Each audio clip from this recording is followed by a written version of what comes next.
Hi welcome back to my YouTube channel. ನಾನು ಸಿಂಧು ಲಕ್ಷ್ಮೀಕಾಂತ. ಇದು ಬಂದು ನನ್ನ ವಾರ್ಡ್ರೋಬ್ ಕ್ಲೀನಿಂಗ್ ವಿಡಿಯೋನೇ ಆಗಿರುತ್ತೆ. ಎಲ್ಲರ ಮನೆಗೂ ವಾರ್ಡ್ರೋಬ್ ಕ್ಲೀನಿಂಗ್ಗೆ ಒಂದು ದೊಡ್ಡ ತಲೆನೋವಾಗಿರುತ್ತೆ. ಸೇಮ್ ಆ್ಯಸ್ ಇಟ್ ಈಸ್ ನನಗೂ ಕೂಡ ಅದೇ ಒಂದು ದೊಡ್ಡ ತಲೆನೋವು. ನಮ್ಮ ಮನೇಲಿ ಎಷ್ಟೇ ಸತಿ ಬಟ್ಟೆ ಜೋಡಿಸಿಟ್ರೂ ಕೂಡ ಅಷ್ಟೇ ಬೇಗನೆ ಗಲೀಜಾಗಿ ಹೋಗುತ್ತೆ. ಎಲ್ಲ ಕಿತ್ತಿ ಕೊಡ್ವಿ ಹಾಕಿರ್ತಾರೆ. ಇದು ಬಂದು ನಮ್ಮ ಯಜಮಾನ್ರದ್ದು ವಾರ್ಡ್ರೋಬು. ಅವ್ರು ನೋಡಿ ಎಷ್ಟು ಮಿಸ್ಸಿಯಾಗಿ ಇಟ್ಕೊಂಡಿದ್ದಾರೆ ಅಂತ. ಇನ್ನು ಜೋಡಿಸ್ಕೊಟ್ಟು 1 ಮಂತ್ ಆಗಿಲ್ಲ, ಆಗಲೇ ಮತ್ತೆ ಅದೇ ಥರನೇ ಮಾಡ್ಕೊಂಡು ಇಟ್ಕೊಂಡಿದ್ದಾರೆ. ಬಟ್ ಏನು ಮಾಡೋಕ್ಕಾಗುತ್ತೆ, ಅವ್ರ ಗಂಡಸರು ಅವ್ರಿಗೆ ಹೇಳೋಕ್ಕಾಗಲ್ಲ.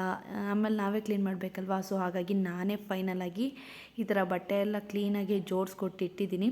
ಇನ್ನು ನೆಕ್ಸ್ಟ್ ಇನ್ನೊಂದು ಮಂತಲ್ಲೇ ಮತ್ತೆ ಅದೇ ಥರನೇ ಫುಲ್ ಗಲೀಜು ಮಾಡಿರ್ತಾರೆ. ಇನ್ನು ಈ 2 ಬ್ಯಾಗಲ್ಲಿರುವಂಥ ಬಟ್ಟೆಗಳೆಲ್ಲ ನಂದೇ. ನನಗಿದು ನಮ್ಮ ಮನೇನ ಇಲ್ಲ ಬಟ್ಟೆ ಅಂಗಡಿನ ಅಂತ ನನಗೆ ಕನ್ಫ್ಯೂಸ್ ಆಗ್ತಿದೆ. ಯಾಕಂತಂದ್ರೆ ಅಷ್ಟು ಬಟ್ಟೆಗಳಿದೆ ನನ್ನ ಹತ್ರ. ಏನೂ ಮಾಡೋಕ್ಕಾಗಲ್ಲ. ಎಲ್ಲ ಸುಟ್ಕೇಸಲ್ಲಿ ಹಾಕಿ ಬ್ಯಾಗಲ್ಲಿ ಹಾಕಿ ಮೇಲ್ಗಡೆ ಎತ್ತಿಟ್ಬಿಟ್ಟಿದೆ. ನಿಮಗೆ ತೋರಿಸ್ತಾ ಇದ್ದೀನಿ ನೋಡಿ.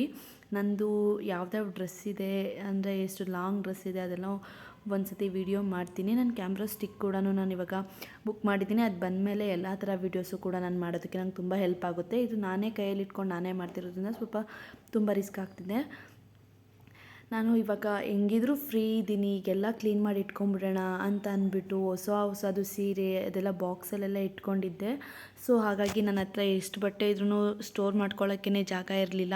ಇನ್ನು ನಮ್ಮ ಪಾಪುದು ಕೂಡ ನನ್ನ ವಾಟ್ರೂಬಲ್ಲೇ ಸ್ಟೋರ್ ಮಾಡ್ಕೊಂಡಿರೋದ್ರಿಂದ ತುಂಬಾ ಹಿಂಸೆ ಆಗ್ತಿತ್ತು ನನಗೆ. ಏನು ಮಾಡೋದು ಅಂದ್ಬಿಟ್ಟು ಫೈನಲಾಗಿ ನಾನೇ ಥಿಂಕ್ ಮಾಡಿ ಬಟ್ಟೆ ಇರೋದೆಲ್ಲ ತೆಗೆದು ನಾನೇ ಒಂದು ಕಡೆ ಪ್ಯಾಕ್ ಮಾಡಿ ಬೇಕಾಗಿರೋದು ಮಾತ್ರ ಇಟ್ಕೊಂಡು ಇನ್ನು ಮಿಕ್ಕಿದ್ದೆಲ್ಲ ಬೇರೆ ಯಾವ್ದಾದ್ರು ಆಶ್ರಮ ಅವ್ರು ಯಾರಾದರೂ ಬರ್ತಾರಲ್ಲ ಅವ್ರು ಕೊಟ್ಬಿಡೋಣ ಅಂತ ಫೈನಲಾಗಿ ಥಿಂಕ್ ಮಾಡಿ ಇವಾಗ ನಾನು ರೆಡಿ ಮಾಡ್ಕೊಳ್ತಾ ಇದ್ದೀನಿ.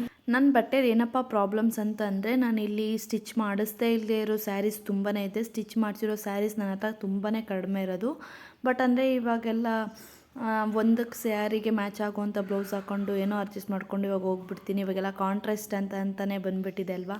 ಸೊ ಹಾಗಾಗಿ ನಾನು ಅದೇ ಥರ ಮ್ಯಾಚ್ ಮಾಡ್ಕೊಂಡು ಹಾಕ್ಕೊಂಡು ಹೋಗ್ಬಿಡ್ತೀನಿ. ಇನ್ನು ನನ್ನ ಮಗಂದು ಫುಲ್ ಮೇಲ್ಗಡೆ ಸ್ಟೆಪ್ಪಲ್ಲಿ ಫುಲ್ ಅವನದೇ ಬಟ್ಟೆಗಳು ಇಟ್ಕೊಂಡ್ಬಿಟ್ಟಿದ್ದೀನಿ. ಇನ್ನೂ ನನಗಿಷ್ಟೆಲ್ಲ ಬಟ್ಟೆಗಳಿದ್ದು ಇಷ್ಟು ಎಲ್ಲ ಕಡೆ ಸ್ಟೋರ್ ಮಾಡೋದು ಇನ್ನೂ ಕೂಡ ಪ್ಲೇಸ್ ಬೇಕು, ಇನ್ನೂ ಸ್ವಲ್ಪ ಜಾಗ ಬೇಕು ಅಂತಲೇ ಫೀಲ್ ಆಗುತ್ತೆ. ಬಟ್ ಅಂದರೆ ನನಗೂ 3 ಸ್ಟೆಪ್ ಇರೋವಂಥ ವಾರ್ಡ್ರೋಬ್ನ ನಾನು ಸೆಲೆಕ್ಟ್ ಮಾಡಿಕೊಂಡು ಇಲ್ಲಿ ಬಟ್ಟೆನ ಜೋಡಿಸಿಟ್ಕೊಂಡಿದ್ದೀನಿ.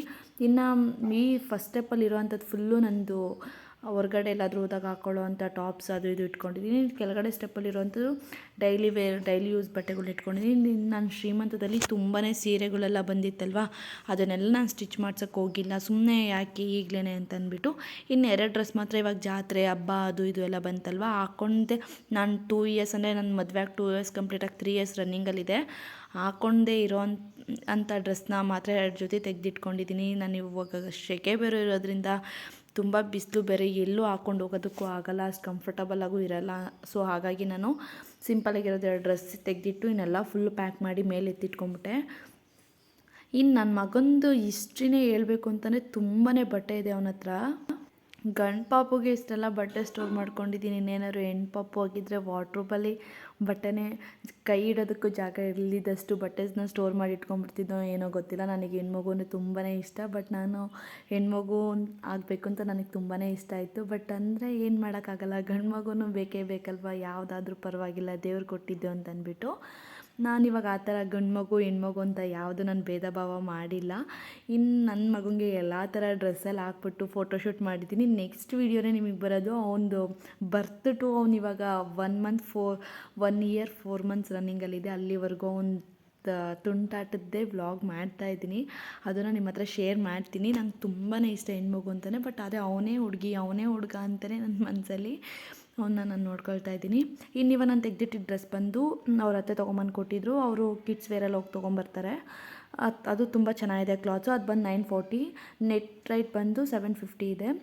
ಇನ್ನು ಮಿಕ್ಕಿದ್ದು ನಮ್ಮಪ್ಪ ಅವನಿಗೆ ಸಿಟಿ ಮಾರ್ಕೆಟಿಂದ ಅವನಿಗೆ ಶರ್ಟ್ಸ್ ಎಲ್ಲ ತೊಗೊಂಬಂದು ಕೊಟ್ಬಿಡ್ತಾರೆ. ನಾನು ಹಾಗಾಗಿ ಇಲ್ಲೆಲ್ಲ ಲೋಕಲಾಗೆಲ್ಲ ಬಟ್ಟೆ ಎಲ್ಲ ತೊಗೊಳೋದಕ್ಕೆ ಹೋಗೋಲ್ಲ. ಶರ್ಟೆಲ್ಲ ನಮ್ಮಪ್ಪ ಪ್ರತಿ ಸತಿನೂ ಅಂದರೆ ಲಾಸ್ಟ್ ಒನ್ ಟೈಮು ಒಂದು 6 to 10 ಶರ್ಟ್ಸನ್ನು ತೊಗೊಂಬಂದು ಕೊಟ್ಟಿದ್ರು. ಅವನಿಗೊಂದು 6 ಮಂತ್ಸಿಂದ ಹಾಕಿದ್ದೀನಿ. ಯಾವುದೇ ರೀತಿ ಹಾಳಾಗಿಲ್ಲ. ಕ್ವಾಲಿಟಿ ಕೂಡ ತುಂಬಾ ಚೆನ್ನಾಗಿದೆ. ಸೊ ಹಾಗಾಗಿ ನಾನು ಅವ್ನ ಬಟ್ಟೆಗಳ ಬಗ್ಗೆ ನಾನು ಅಷ್ಟೆಲ್ಲ ತಲೆ ಕೆಡ್ಸ್ಕೊಳ್ಳೋದಕ್ಕೆ ಹೋಗಲ್ಲ. ನಮ್ಮಪ್ಪನೂ ತೊಗೊಂಬಂದು ಕೊಡ್ತಾರೆ. ನಮ್ಮ ನಾದಿನಿಯವರು ಕೂಡ ಅವರು ಹೋಗಿ ಬರುವಾಗ ಅವರು ಕೂಡ ತೊಗೊಂಬಂದು ಕೊಡ್ತಾರೆ. ಇನ್ನು ಅವ್ನು ಹುಟ್ಟಿದಾಗಿಂದ ಪಾಪು ನೋಡೋಕೆ ಬಂದಿರೋ ಅಂಥವ್ರು ಅವರು ಇವರು ಎಲ್ಲ ಕೊಟ್ಟಿದ್ದಂಥ ಬಟ್ಟೆಗಳು ತುಂಬಾ ಇತ್ತು. ಬಟ್ ನಾವು ಅಷ್ಟೆಲ್ಲ ಬಟ್ಟೆ ಎಲ್ಲ ತೊಗೊಂಬಂದಿಲ್ಲ ಅವನಿಗೆ ಮನ್ವಿತ್ಗೆ. ಇನ್ನು ಮೊನ್ನೆ ನಾನು ಲಾಸ್ಟ್ ಬೆಂಗಳೂರಿಗೆ ಹೋಗಿದ್ದಾಗ ಅಮ್ಮನ ಅಕ್ದಿರೆಲ್ಲ ಅವರು ಕೂಡ ಬಟ್ಟೆ ಎಲ್ಲ ಕೊಡಿಸಿದ್ರು. ಸೊ ಹಾಗಾಗಿ ನನ್ನ ಬಟ್ಟೆಗೋಸ್ಕರ ನಾನು ಜಾಸ್ತಿ ಅಮೌಂಟೆಲ್ಲ ಹಾಕಲ್ಲ. ಯಾಕಂದರೆ ನಾನು ಒಂದು ಸತಿ ಬಂದು ವಾರ್ಡ್ರೋಬ್ನ ಓಪನ್ ಮಾಡಿ ನೋಡಿದ್ರೆ ಇಷ್ಟೆಲ್ಲ ಬಟ್ಟೆ ಇದೆ, ಇಷ್ಟೆಲ್ಲ ಯಾವಾಗಪ್ಪ ಅವ್ನಿಗೆ ಹಾಕ್ತೀನಿ, ಅವ್ನು ಇನ್ನೂ ಬೇಗ ಬೇಗ ದೊಡ್ಡವನಾಗೋಗ್ಬಿಡ್ತಾನೆ ಅಂತ ಅನಿಸುತ್ತೆ. ಬಟ್ ಅಂದರೆ ದಿನಕ್ಕೆ ಹಂಗೂ ಏನಿಲ್ಲ ಅಂದರೂ ಒಂದು ಜೊತೆ ಇಲ್ಲ 2 ಜೊತೆ ಚೇಂಜ್ ಮಾಡ್ತಾನೆ ಇರ್ತೀವಿ. ಮಕ್ಕಳು ಅಂದಮೇಲೆ ಚೇಂಜ್ ಮಾಡ್ದಂಗೆ ಇರ್ತೀವಿ, ಚೇಂಜ್ ಮಾಡಲೇಬೇಕು. ಯಾಕಂದರೆ ಯಾವಾಗಲೂ ಗಲೀಜು ಮಾಡ್ಕೊತಾನೆ ಇರ್ತಾನೆ. ಇನ್ನು ನಮ್ಮಪ್ಪ ಅವ್ನಿಗೆಲ್ಲರಿಗೂ ಡಾರ್ಕ್ ಕಲರ್ಸ್ ತೊಗೊಬಾ ಅಂತ ಹೇಳಿದ್ವಿ. ಸೊ ಹಾಗಾಗಿ ಅವರು ಕೂಡ ಡಾರ್ಕ್ ಕಲರ್ಸೇ ತೊಗೊಂಬಂದಿದ್ರು. ಇವಾಗ ತೋರಿಸಿದ್ನಲ್ಲ ಬ್ಲೂ ಕಲರ್ ಮತ್ತು ಮೆರೂನ್ ಕಲರ್ ಈ ಥರ ಶರ್ಟೆಲ್ಲ ಅವ್ನಿಗೆ ತುಂಬಾ ಚೆನ್ನಾಗಿ ಕಾಣಿಸುತ್ತೆ. ಅವನ ಕಲರ್ ಆಗಿರೋದಕ್ಕೆ ಈ ಥರ ಡಾರ್ಕ್ ಕಲರ್ಸ್ ತುಂಬಾ ಸೂಟಬಲ್ ಅಂತಲೇ ಹೇಳ್ಬೋದು. ಸೊ ಹಾಗಾಗಿ ನಾನು ಡಾರ್ಕ್ ಕಲರ್ಸೇ ಯಾವಾಗಲೂ ಚೂಸ್ ಮಾಡ್ತೀನಿ. ನಾವು ಓಪನ್ಗೆ ಹೇಳಿದ್ದಕ್ಕೆ ಅವರು ಒಂದು 2 ಸೈಜ್ ಅಂದರೆ ಇವಾಗ 16 ಸೈಜ್ ಒಂದು ಅಂದರೆ ಇನ್ನು 20 ಸೈಜ್ ಒಂದು ಆ ಥರ ಎಲ್ಲದರಲ್ಲೂ ಒಂದು 5 ಶರ್ಟ್ನ ತೊಗೊಂಬಂದು ಕೊಟ್ಟಿದ್ದಾರೆ ನಮ್ಮಪ್ಪ. ಇದೆಲ್ಲ ಈ ಶರ್ಟ್ಸ್ ಎಲ್ಲ ಏನಿಲ್ಲ ಅಂತಂದ್ರೂ 3 to 4 ಇಯರ್ಸ್ವರೆಗೂ ಹಾಕ್ಬೋದು. ನಾನು ಆಗ್ಲಿಂದ ಮಡಿಸಿಟ್ಟಿದ್ದಂಥ ಶರ್ಟ್ಸ್ ಎಲ್ಲ ಏನಿಲ್ಲ ಅಂದರೂ ಇವಾಗ ರನ್ನಿಂಗಲ್ಲಿ ಇವಾಗ ಇನ್ನೊಂದು 2-3 ಮಂತ್ಸ್ ಬಿಫೋರ್ ಆಮೇಲೆ ಹಾಕೋದಕ್ಕೆ ಸ್ಟಾರ್ಟ್ ಮಾಡಿದ್ರೂ 3 ಇಯರ್ಸ್ವರೆಗೂ ಹಾಕ್ಕೋಬೋದು. ಆ ಥರ ಕಂಫರ್ಟಬಲಾಗಿ ಫ್ರೀಯಾಗೂ ಇರುತ್ತೆ. ಇನ್ನೆಲ್ಲ ತಾಯಂದಿರಿಗೂ ಹೇಳೋದು ಏನಪ್ಪ ಒಂದು ಸಜೆಸ್ಟ್ ಮಾಡೋದು ಏನಪ್ಪ ಅಂತಂದರೆ, ನಾನು ಈ ಮಕ್ಳುಗಳು ಏನು ಮಾಡ್ತಾರೆ ಅಂತಂದರೆ ಈ ಶರ್ಟ್ ಇರೋ ಬಟನ್ ಇರೋ ಅಂಥ ಶರ್ಟ್ಸ್ ಎಲ್ಲ ಹಾಕಿದ್ರೆ ಅವ್ರು ಬಾಯಲ್ಲಿ ಇಟ್ಕೊಳ್ಳೋದನ್ನ ಅದು ಮಕ್ಳಿಗೆ ಕಾಮನ್, ಅದು ಎಲ್ಲ ಮಕ್ಕಳು ಬಾಯಲ್ಲಿ ಇಟ್ಕೊಬಿಡ್ತಾರೆ. ಬಟ್ ಮಿಸ್ಸಾಗಿ ಗುಂಡಿ ಒಳಗೆ ಹೋದರೆ ಪ್ರಾಬ್ಲಮ್ ಆಗುತ್ತೆ. ನನ್ನ ಮಗ ಯಾವಾಗಲೂ ಬಾಯಲ್ಲಿ ಏನಾದರೂ ಬಟ್ಟೆ ಏನಾದರೂ ಇಟ್ಕೊಂಡ್ರೆ ನಾನು ಬಾಯಿ ಮೇಲೆ ಸುಮ್ಮನೆ ಹೊಡಿಯೋದು ಇಲ್ಲ ಟಚ್ ಮಾಡೋದು ಏನಾದರೂ ಮಾಡೋದು ಅವ್ನಿಗೆ ಎದುರಿಸ್ತಿರ್ತೀನಿ ಇಟ್ಕೊಬಾರ್ದು. ನುಂಗೋ ಅಂಥ ಚಾನ್ಸಸ್ ತುಂಬಾ ಇರುತ್ತೆ. ಬಟ್ ಇದು ಮಾತ್ರ ತುಂಬ ಎಲ್ಲ ತಾಯಿದಿರು ಇದೊಂದು ಕೇರ್ಫುಲ್ ಆಗಿರಿ ಅಂತಲೇ ಹೇಳ್ತೀನಿ. ನನಗೊಂದು 2-3 ಜನ ಸಜೆಸ್ಟ್ ಮಾಡಿದರು. ಸೊ ಹಾಗಾಗಿ ನಾನು ಅದನ್ನೇ ಫಾಲೋ ಅಪ್ ಮಾಡ್ಕೊಂಡಿದ್ದೀನಿ. ಅವ್ನು ಯಾವುದೇ ರೀತಿ ಬಟ್ಟೆ ಎಲ್ಲ ಬಾಯಲ್ಲೆಲ್ಲ ಇಟ್ಕೊಳ್ಳೋದಕ್ಕೆ ಹೋಗಲ್ಲ. ಇನ್ನು ಅವ್ನಿಗಂತೂ ತುಂಬಾ ಬಟ್ಟೆ ಐತಿ. ಅವ್ನಿಗೆ 1 ಇಯರ್ಗೆ ಇಷ್ಟೆಲ್ಲ ಬಟ್ಟೆ ಅವಶ್ಯಕತೆ ಇತ್ತಾ ಅಂತ ಒಂದು ಸತಿ ಅನಿಸುತ್ತೆ. ಅವನಿಗೆ ಇಷ್ಟೆಲ್ಲ ಬಟ್ಟೆ ತೊಗೊಂಡಿರೋ ಬದಲು ಒಂದೇನಾದರೂ ಗೋಲ್ಡ್ ಜ್ಯುವೆಲರಿನೇ ಬಂದುಬಿಡೋದು ಅಂತ ಅನಿಸುತ್ತೆ. ಅವನದೇ ಎಲ್ಲ ನನ್ನ ಬಟ್ಟೆ ನೋಡ್ಕೊಂಡವರು ನನಗೆ ಹಂಗೆ ಅನಿಸುತ್ತೆ. ನಾವು ಇಷ್ಟೆಲ್ಲ ಬಟ್ಟೆಗಳು ತೊಗೊಳ್ತೀವಿ ಮತ್ತು ಅದು ಅರ್ಧೋಯ್ತು ಕಿತ್ತೋಯ್ತು ಅಂದ್ಬಿಟ್ಟೆ ಕೊಟ್ಬಿಡ್ತೀವಿ ಅವರೇ ಇವ್ರಿಗೆ. ಅದ್ರ ಬದಲು ನಾವು ಅಮೌಂಟ್ನ ಸೇವ್ ಮಾಡಿ ಒಂದು ಏನಾದರೂ ಜ್ಯುವೆಲರಿನೇ ಪರ್ಚೇಸ್ ಮಾಡ್ಬೋದಾಯ್ತಲ್ಲ ಅಂತ ಒಂದೊಂದು ಸತಿ ತಲೆ ಓಡಿಸುತ್ತೆ. ಬಟ್ ಏನು ಮಾಡೋಕ್ಕಾಗಲ್ಲ.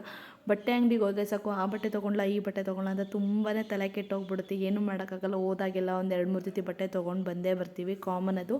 ಹೆಣ್ಮಕ್ಳು ಅಂತ ಹೇಳಿದ್ಮೇಲಂತಲೂ ಮುಗ್ದೇ ಹೋಯ್ತು. ಇಡೀ ಅಂಗಡಿನೇ ಅವ್ರದ್ದು ಅನ್ನೋ ಥರನೇ ಮಾಡ್ಕೊಂಡ್ಬಿಡ್ತಾರೆ. ಏನೂ ಮಾಡೋಕ್ಕಾಗಲ್ಲ. ಸೊ ಹಾಗಾಗಿ ನಾನು ಅದೇ ಥರನೇ ಇಷ್ಟೊಂದು ಬಟ್ಟೆಗಳ್ನ ಇಟ್ಕೊಂಡ್ಬಿಟ್ಟಿದ್ದೀನಿ. ಇನ್ನು ಮುಂದೆ ಬಟ್ಟೆಗಳು ತೊಗೋಬಾರ್ದು ಅಂತ ಡಿಸೈಡ್ ಮಾಡಿದ್ದೀನಿ. ಬಟ್ ಹಂಗೆ ಅಂದ್ಕೊಂಡ್ರೂ ಕೂಡ ಎಲ್ಲ ಹೆಣ್ಮಕ್ಳು ಅಂದ್ಕೊಂಡ್ರೂ ಕೂಡ ಬಟ್ಟೆ ಅಂಗಡಿಗೆ ಹೋಗಿದ ತಕ್ಷಣ ಅಟ್ಲೀಸ್ಟ್ ಒಂದು ಟಾಪರು ತೊಗೋಬೇಕು, ಅಟ್ಲೀಸ್ಟ್ ಒಂದು ಸೀರೆನಾದರೂ ತೊಗೋಬೇಕು ಅಂತ ಅನಿಸೇ ಬಿಡುತ್ತೆ. ಏನೂ ಮಾಡೋಕ್ಕಾಗಲ್ಲ. ಇನ್ನು ನನ್ನ ಮಗನಿಗೆ ಇದು ಬಂದು ನಮ್ಮ ಅಪ್ಪ ಅವ್ನ ಬರ್ತ್ಡೇಗೆ ಅಂದ್ಬಿಟ್ಟು ಬ್ಲೇಸರ್ ಕೊಡಿಸಿದ್ರು. ಇದು ಸುಮ್ಮನೆ ನಾವು ಇವಾಗ 1,500-2,000 ಕೊಟ್ಟು ತೊಗೊಳ್ತೀವಿ. ಅವ್ರಿಗೆ ಒಂದು ದಿವಸನೂ ಹಾಕೋದಕ್ಕಾಗಲ್ಲ. ಯಾಕಂದರೆ ಶೆಕೆ ಅಂದ್ಬಿಟ್ಟು ಅವ್ರು ಹಾಕಿಸ್ಕೊಳ್ಳಲ್ಲ.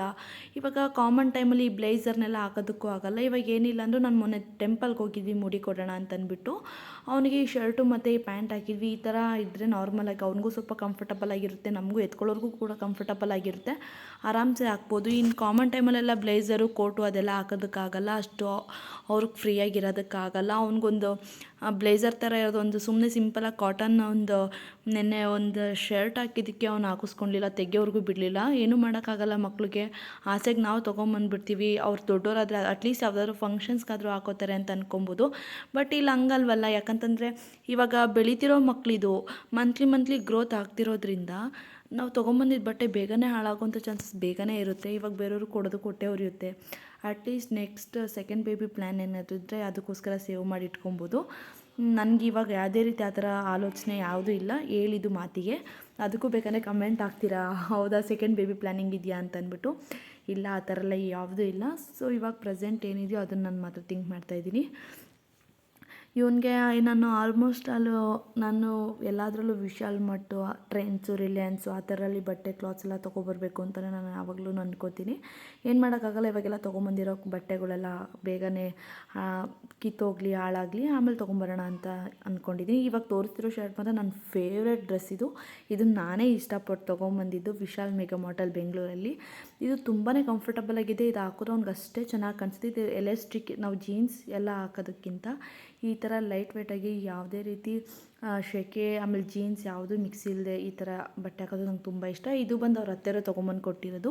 ಇದು ಲೈಟ್ ಪಿಂಕ್ ವಿತ್ ಚಡ್ಡಿ. ನನಗೆ ಚಡ್ಡಿ ಹಾಕೋದಕ್ಕೇನು ಅಷ್ಟು ಇಷ್ಟ ಆಗೋಲ್ಲ. ಇದು 3/4 ಟೈಪಲ್ಲಿದೆ. ಇನ್ನು ಈ ಸತಿ ನಾನು ಊರ ಹಬ್ಬಕ್ಕೆ ಹೋಗಿದ್ದಾಗ ಎಲ್ಲ ಬರೀ ಇವನಿಗೆ ಚಡ್ಡಿ ಶರ್ಟೇ ಇದೆ ಅಂತ ಅಂದ್ಬಿಟ್ಟು ಏನು ಮಾಡಿದ್ರು, ಈ ಸತಿ ಪ್ಯಾಂಟ್ ಶರ್ಟ್ ನಮ್ಮ ಅಕ್ಕನೂ ಮತ್ತು ನಮ್ಮ ಅಪ್ಪ ಹೋಗ್ಬಿಟ್ಟು ಪ್ಯಾಂಟ್ ಶರ್ಟ್ ತೊಗೊಂಬಂದಿದ್ರು. ನಾನಿದು ಅಷ್ಟು ಚೆನ್ನಾಗಿ ಕಾಣಿಸಲ್ಲ, ರಿಟರ್ನ್ ಮಾಡೋಣ ಅಂತ ಅಂದ್ಕೊಂಡೆ. ಬಟ್ ಅಂದರೆ ನಮ್ಮ ಅಪ್ಪ ಇರಲಿ ಬಿಡು, ಇದು ಒಂದು ಹಾಕು ನೋಡೋಣ ಅಂತ ಅಂದ್ಬಿಟ್ಟು ತೋರಿಸಿದ್ರು. ಫೈನಲಾಗಿ ಹಾಕಿದ್ದೆ, ತುಂಬಾ ಚೆನ್ನಾಗಿ ಕಾಣಿಸ್ತಿತ್ತು. ಇನ್ನು ಇವನಿಗೆ ಈ ಥರ ಡ್ರೆಸ್ಸೆಲ್ಲ ನನಗೆ ಇಷ್ಟನೇ ಆಗಲ್ಲ. ಇದು ಮುಡಿ ಕೊಡೋಣ ಅಂದ್ಬಿಟ್ಟು ತರಿಸಿರೋ ಡ್ರೆಸ್ಸು 9 ಮಂತ್ಸಿಗೆ ನಾನು ಇನ್ನೂ ಹಾಕೇ ಇಲ್ಲ ಅವನಿಗೆ ಒಂದು ಫಂಕ್ಷನ್ಗೂ. ಇದು ಬಂದು ನಾನು ಅವ್ನ ಬರ್ಡೇಗೆ ತೊಗೊಂಬಂದಿರೋದು. ಇದನ್ನು ಯಾವ್ದಾದ್ರು ಟೀ ಶರ್ಟ್ಸ್ ಇತ್ತಂದರೆ ಅದ್ರ ಮೇಲೆ ಹಾಕ್ಕೊಂಡು ಆರಾಮ್ಸೆ ಹೋಗ್ಬೋದು. ಇನ್ನು ಫೈನಲಾಗಿ ನಾನು ಈ ಥರ ನನ್ನ ವಾರ್ಡ್ರೋಬ್ನ ಆಲ್ಟರ್ನೇಟಿವ್ ಮಾಡ್ಕೊಂಡಿದ್ದೀನಿ. ನೋಡಿ ಇಲ್ಲಿ ನನಗಂತೂ ಬಟ್ಟೆಗಳು ಎತ್ತಿಡೋದೇ ತುಂಬ ಸಾಕಾಗೋಗ್ಬಿಡುತ್ತೆ. ತಲೆನೋವು, ದೊಡ್ಡ ತಲೆನೋವು ಅಂತಲೇ ಹೇಳ್ಬೋದು. ಯಾಕಪ್ಪ ಅಂತಂದರೆ ಇವಾಗ ಒಂದು ಬಟ್ಟೆ ತೊಗೊಳಕ್ಕೆ ಹೋಗಿರ್ತೀನಿ, ಮತ್ತು ಒಂದು ಬಿದ್ದೋಗಿರುತ್ತೆ, ಯಾವುದೋ ಒಂದು ಅರ್ಜೆಂಟ್ ಇಲ್ಲ ಹಾಸ್ಪಿಟಲ್ಗೆ ಹೋಗಬೇಕು, ಇಲ್ಲ ಯಾವ್ದಾದ್ರು ಒಂದು ಶಾಪಿಂಗ್ ಹೋಗಬೇಕು, ಇಲ್ಲೆಲ್ಲೋ ಒಂದು ಟೆಂಪಲ್ಗೆ ಹೋಗಬೇಕು ಅಂತ ಅಂದ್ಕೊಂಡು ಒಂದು ಬಟ್ಟೆ ಎಳಿತೀನಿ, ಇನ್ನೊಂದು ಬಟ್ಟೆ ಬಿದ್ದೋಗ್ಬಿಡುತ್ತೆ. ಇಲ್ಲಿ ಲಾಸ್ಟ್ ಒನ್ನು ಎಲ್ಲ ಪ್ಯಾಂಟು ಚಡ್ಡಿ ಆ ಥರದ್ದು ಇಟ್ಕೊಂಡಿದ್ದೀನಿ. 2 ಸ್ಟೆಪ್ಪಲ್ಲಿ ಇದು ಬರೀ ಶರ್ಟ್ಸ್ ಇಟ್ಕೊಂಡಿದ್ದೀನಿ. ಇನ್ನು ಆವಾಗಲೇ ಹೇಳ್ದಂಗೆ ಇದು ಫುಲ್ಲು ನಂದೇ ಡ್ರೆಸ್ಗಳು. ನಾನು ಒಂದು ಸತಿ ಫ್ರೀ ಇದ್ದಾಗ ಪ್ರತಿಯೊಂದು ಡ್ರೆಸ್ಸು ನನ್ನ ಹತ್ರ ಇರೋದನ್ನೆಲ್ಲ ನಿಮಗೆ ತೋರಿಸ್ತೀನಿ. ನಾನು ಜಾಸ್ತಿ ಡ್ರೆಸ್ ಯಾವುದು ಯೂಸ್ ಮಾಡ್ತಿಲ್ಲ. ನಾನು ಆಲ್ಮೋಸ್ಟ್ ನಾನು ಪ್ರೆಗ್ನೆಂಟಿಂದ ಇದುವರೆಗೂ ಕೂಡ ನಾನು ನೈಟಿನೇ ವೇರ್ ಮಾಡ್ತಾ ಇರೋದು. ಯಾಕಂದರೆ ಕಂಫರ್ಟಬಲ್ ಆಗಿರಬೇಕಲ್ವ, ಫೀಡ್ ಮಾಡ್ತಿರೋದ್ರಿಂದ. ಇನ್ನು ಕೆಳಗಡೆ ಸ್ಟೆಪ್ಪಲ್ಲೆಲ್ಲ ಇರೋದೆಲ್ಲ ನಂದು ಡೈಲಿ ಯೂಸ್ ಮಾಡೋವಂಥ ಬಟ್ಟೆಗಳೇ. ನಾನು ಹಾಕ್ಕೊಂಡಿಲ್ಲ ಅಂದರೂ ಕೂಡ ಅಲ್ಲೇ ಇಟ್ಕೊಂಡಿದ್ದೀನಿ. ಯಾಕಂತಂದರೆ ಪ್ರತಿ ಸತಿ ನನ್ನ ಮೇಲಿಡೋದು ಮತ್ತು ಕೆಳಗೆ ತೊಗೊಳ್ಳೋದು ಅದೆಲ್ಲ ತುಂಬ ರಿಸ್ಕ್ ಆಗುತ್ತೆ ಅಂತ ಅಂದ್ಬಿಟ್ಟು ಫೈನಲಾಗಿ ನಾನು ವಾರ್ಡ್ರೋಬ್ನ ಈ ಥರ ನಾನು ಜೋಡಿಸಿ ಕ್ಲೀನಾಗಿ ಇಟ್ಕೊಂಡಿದ್ದೀನಿ. ನೆಕ್ಸ್ಟ್ ಇನ್ನೊಂದು ಮಂತಲ್ಲಿ ಸೇಮ್ ಆ್ಯಸ್ ಇಟ್ ಈಸ್ ನಮ್ಮ ಯಜಮಾನ್ರದ್ದು ಯಾವ ಥರ ಆಗಿತ್ತು ವಾರ್ಡ್ರೋಬ್, ನಂದು ಅದೇ ಥರನೇ ಆಗುತ್ತೆ. ಇನ್ನು ನನ್ನ ಸ್ಯಾರೀಸ್ ಎಲ್ಲ ಎಲ್ಲಿ ಇಟ್ಕೊಂಡಿದ್ದೀನಿ, ನನ್ನ ಪಕ್ಕದ ವಾರ್ಡ್ರೋಬಲ್ಲಿ ಇಟ್ಕೊಂಡಿದ್ದೀನಿ. ಇದರಲ್ಲಿ 4 ಸ್ಟೆಪ್ಸ್ ಇದೆ. ಸೊ ಹಾಗಾಗಿ ಇಲ್ಲಿ ಸ್ವಲ್ಪ ಜಾಗ ಇತ್ತು, ಸ್ಪೇಸಸ್ ಇತ್ತು ತುಂಬಾ. ಸೊ ಹಾಗಾಗಿ ನನ್ನ ವಾರ್ಡ್ರೋಬಲ್ಲಿ ಸ್ಪೇಸೇ ಇಲ್ಲ. ನೀವೇ ನೋಡ್ದಂಗೆ ಎಲ್ಲ ಫಿಲ್ ಆಗಿಬಿಟ್ಟಿದೆ. ಇನ್ನು ಅಲ್ಲಿ ತೋರಿಸಿದಂಥ ಸೀರೆ ಎಲ್ಲ ಫುಲ್ಲು ನಂದೇನೆ. ಇನ್ನು ನಾನಂತಲೂ ಸೀರೆ ಬಟ್ಟೆ ವಿಷಯಕ್ಕೆ ಹೋಗಲ್ಲ ಅಂತ ಅಂದ್ಕೊಂಡಿದ್ದೀನಿ, ಹೋಗಬಾರ್ದು ಅಂತ. ಇನ್ನು 2 ಡ್ರೆಸ್ಸು, ಇನ್ನು ಪಂಚೆಲಿ ಸುತ್ತಿಟ್ಟಿರೋದೆಲ್ಲ ರೇಷ್ಮೆ ಸೀರೆ, ನನ್ನ ಮದುವೆದು ರೇಷ್ಮೆ ಸೀರೆ, ರೇಷ್ಮೆ ಪಂಚೆ ಅದೆಲ್ಲ ಇಟ್ಕೊಂಡಿದ್ದೀನಿ. ನಾನು ಹೇಳ್ದಂಗೆ ಸೀರೆ ಡ್ರೆಸ್ಸು ಎಲ್ಲದನ್ನೂ ಒಂದು ವ್ಲಾಗ್ ಮಾಡಿ ನಿಮ್ಮ ಹತ್ರ ಶೇರ್ ಮಾಡ್ತೀನಿ. ಕ್ಯಾಮ್ರಾ ಸ್ಟಿಕ್ ಕೂಡ ನಾನು ಇವಾಗ ಬುಕ್ ಮಾಡಿದ್ದೀನಿ. ಅದಾದಷ್ಟು ಬೇಗ ಬರಲಿ. ಬಂದಮೇಲೆ ನಾನು ಎಲ್ಲ ಥರ ವೀಡಿಯೋಸು ಮಾಡಿ ನಿಮ್ಮ ಹತ್ರ ಶೇರ್ ಮಾಡ್ತೀನಿ.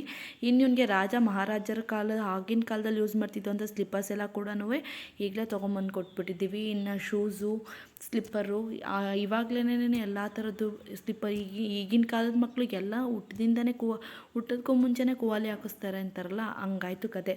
ಅವನಿಗೆಲ್ಲ ಇವಾಗಲೇ 4 ಜೊತೆ ತೊಗೊಂಬಂದಿದ್ದೀವಿ. ಒಂದು ಜೊತೆ ಸ್ಲಿಪ್ಪರ್ ಹಾಳಾಗಿದೆ, ಇನ್ನು 3 ಜೊತೆ ಇದೆ. ಅವ್ನಿಗಿನ್ನೂ ನಡೆಯೋದಕ್ಕೆ ಬರೋಲ್ಲ, ಆಗಲೇ ಸ್ಲಿಪ್ಪರ್ಸು. ಈಗಿನ ಕಾಲದ ಮಕ್ಕಳು ನೋಡಿ ಎಷ್ಟು ಫಾಸ್ಟು. ನಾವು ಚಿಕ್ಕವರಿದ್ದಾಗಲಂತೂ ನಮಗೆ ನಡೆಯೋಕ್ಕೆ ಬಂದರೂ ಕೂಡ ಸ್ಲಿಪ್ಪರ್ಸ್ ಇನ್ನೂ ಕೊಡಿಸ್ತಾ ಇರಲಿಲ್ಲ. ಆವಾಗಿನ ಕಾಲನೇ ಒಂಥರ ಇತ್ತು, ಈಗಿನ ಕಾಲನೇ ಒಂಥರ ಐತೆ. ನಿಮಗೆ ಗೊತ್ತು ಅದ್ರ ಬಗ್ಗೆ ಹೇಳೋವಂಥ ಅವಶ್ಯಕತೆನೇ ಇಲ್ಲ. ಇವಾಗ 5 ಇಯರ್ಸಿಂದ ಎಲ್ಲ ಮಕ್ಕಳು ಬೇಗನೆ ಅಪ್ಡೇಟ್ ಆಗೋಗ್ಬಿಟ್ಟಿದ್ದಾವೆ. ಈಗ ಒಂದು ಫೋನ್ ಕೊಟ್ಟರೆ ಅವೇ ಯೂಟ್ಯೂಬ್ ಹಾಕೋತವೆ, ಅವೇ ಫೇಸ್ಬುಕ್ ಓಪನ್ ಮಾಡ್ತವೆ, ಅವೇ ವಾಟ್ಸಪ್ ಓಪನ್ ಮಾಡ್ತವೆ, ಫೋನ್ ಲಾಕೆಲ್ಲ ಅವೇ ತಿಳ್ಕೊಬಿಡ್ತವೆ. ಈಗಲೇ ನನ್ನ ಮಗುನಿಗೆ ಇನ್ನು 1 ಮಂತ್ 4 ಇಯರ್ಸ್ TV, ಫ್ರಿಜ್ಜು, ಕಾಲು, ಕೈಯು, ಹೊಟ್ಟೆ, ಚೈನು ಎಲ್ಲ ಕೇಳಿದ್ರು ಅವನೇ ಐಡೆಂಟಿಫೈ ಮಾಡಿ ತೋರಿಸ್ತಾನೆ. ಫೋಟೋಸು ಕೂಡ ಪಪ್ಪ ಮಮ್ಮಿಯಲ್ಲಿ, ಅತ್ತೆ ಮಾವಲ್ಲಿ, ಟಿ ವಿಯಲ್ಲಿ ಅಜ್ಜಿ ಯಾರು, ಅಮ್ಮ ಅಂದರೆ ಯಾರು, ಮಮ್ಮಿ ಅಂದರೆ ಯಾರು, ಪಪ್ಪ ಅಂದರೆ ಯಾರು, ತಾತ ಅಂದರೆ ಯಾರು, ಪ್ರತಿಯೊಂದೂ ಐಡೆಂಟಿಫೈ ಮಾಡ್ತಾನೆ. ಇನ್ನು ಹೊರಗೆ ಹೋಗಬೇಕು ಅಂತಂದರೆ ಅವನೇ ಕೈ ತೋರಿಸ್ತಾನೆ, ಎಲ್ಲನೂ ಐಡೆಂಟಿಫೈ ಮಾಡ್ತಾನೆ. ಈಗಿನ ಮಕ್ಕಳು ತುಂಬಾ ಫಾಸ್ಟ್ ಅಂತಲೇ ಹೇಳ್ಬೋದು. ಇದು ನನ್ನ ಮಗನ ಫುಲ್ಲು ಅವ್ನ ಡ್ರೆಸ್ಸು, ಸ್ಲಿಪ್ಪರ್ಸು ಎಲ್ಲನೂ ಕೂಡ ನಿಮಗೆ ತೋರಿಸಿದ್ದೀನಿ. ಇನ್ನೂ ನಮ್ಮ ಬಗ್ಗೆ ಅಪ್ಡೇಟ್ಸ್ ಮಾಡ್ತಾನೇ ಇರ್ತೀನಿ. ಇದೇ ಥರನೇ ನನ್ನ ಚಾನಲ್ನ ಲೈಕ್ ಮಾಡಿ, ಸಬ್ಸ್ಕ್ರೈಬ್ ಮಾಡಿ, ಸಪೋರ್ಟ್ ಮಾಡ್ತಾ ವಾಚ್ ಮಾಡಿ, ಶೇರ್ ಮಾಡಿ. ಯಾವುದೇ ರೀತಿ ಸ್ಕಿಪ್ ಮಾಡಬೇಡಿ. ನಾನು ಅಪ್ಲೋಡ್ ಮಾಡಿದ್ದು ಫಸ್ಟ್ ನೋಟಿಫಿಕೇಷನ್ನೇ ನಿಮಗೆ ಬರುತ್ತೆ. ಪ್ರತಿಯೊಂದು ವೀಡಿಯೋ ನೋಟಿಫಿಕೇಷನ್ಸು ಕೂಡ ನಿಮಗೆ ಬರುತ್ತೆ. ಇದೇ ರೀತಿ ಫಾಲೋ ಅಪ್ ಮಾಡ್ತಾ ಹೋಗಿ. ನಾನು ನಿಮಗೆ ನೀವು ಇಷ್ಟಪಡೋವಂಥ ವ್ಲಾಗ್ನ ನಾನು ಆದಷ್ಟು ಬೇಗನೆ ನಿಮಗೆ ತೋರಿಸ್ತೀನಿ. ನಾನು ಹೇಳಿರೋ ಲಾಸ್ಟ್ ವೀಡಿಯೋ ವ್ಲಾಗ್ಸಲ್ಲೆಲ್ಲ ಹೇಳಿರೋ ಅಂಥ ವೀಡಿಯೋಸ್ನೆಲ್ಲ ಎಡಿಟ್ ಮಾಡ್ಕೊಳ್ತಾ ಇದ್ದೀನಿ. ಆದಷ್ಟು ಟೈಮ್ ಸಿಕ್ಕಿದಷ್ಟು ಕೂಡ ನಾನು ನಿಮಗೆ ಬೇಗನೆ ಅಪ್ಲೋಡ್ ಮಾಡಿ ಶೇರ್ ಮಾಡ್ಕೊಳ್ತೀನಿ. ಇದು ಇವತ್ತಿನ ವ್ಲಾಗ್ ಆಗಿತ್ತು. Thank you all.